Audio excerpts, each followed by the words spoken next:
ഈ വരുന്ന ജനുവരി 21 മുതലാണ് നമ്മുടെ വോയേജർ ഗ്രാമിൻ്റെ നെക്സ്റ്റ് ഇവന്റ് വരുന്നത്.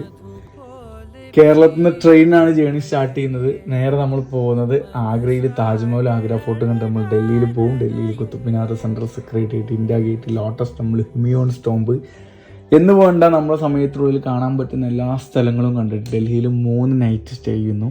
നമ്മൾ നേരെ കശ്മീരിലേക്കാണ് പോവുക. കശ്മീരിൽ ഗുൽമർഗും സോനമർഗും, കശ്മീരിലെ പെഹൽഗാവും, കശ്മീരിലെ ഷിക്കാർ റെയ്ഡൊക്കെ കഴിഞ്ഞ് നമ്മൾ നേരെ തിരിച്ച് ഡൽഹിയിൽ വന്നിട്ട് ഡൽഹിയിൽ നിന്ന് പർച്ചേസിങ്ങും കാര്യങ്ങളൊക്കെ കഴിഞ്ഞിട്ട് നമ്മൾ നേരെ തിരിച്ചു വരും. കേരളം മുതൽ തിരിച്ച് കേരളത്തിൽ എത്തുന്നവരെ കംപ്ലീറ്റ് ട്രെയിനിനാണ് ജേണി സ്റ്റാർട്ട് ചെയ്യുന്നതും തിരിച്ചു വരുന്നതും. അതുപോലെ തന്നെ കംപ്ലീറ്റ് AC കമ്പാർട്ട്മെൻ്റ് ആണ്. ഡൽഹിയിൽ 3 നൈറ്റും കശ്മീരിൽ 4 നൈറ്റുമാണ് സ്റ്റേ വരുന്നത്. നിലവിൽ ടിക്കറ്റുകൾ അവൈലബിൾ ഉണ്ട്. താല്പര്യമുള്ള ആളുകൾ എത്രയും പെട്ടെന്ന് താഴെ കൊടുത്ത നമ്പറുകളിൽ കോൺടാക്ട് ചെയ്യാൻ എന്തായാലും നമുക്ക് ഒരുമിച്ച് യാത്ര ചെയ്യാം. നമ്മുടെ ട്രാവലിൻ്റെ ഐറ്റിനറിയും അതുപോലെ തന്നെ എത്രയാണ് പൈസ വരുന്നതൊക്കെ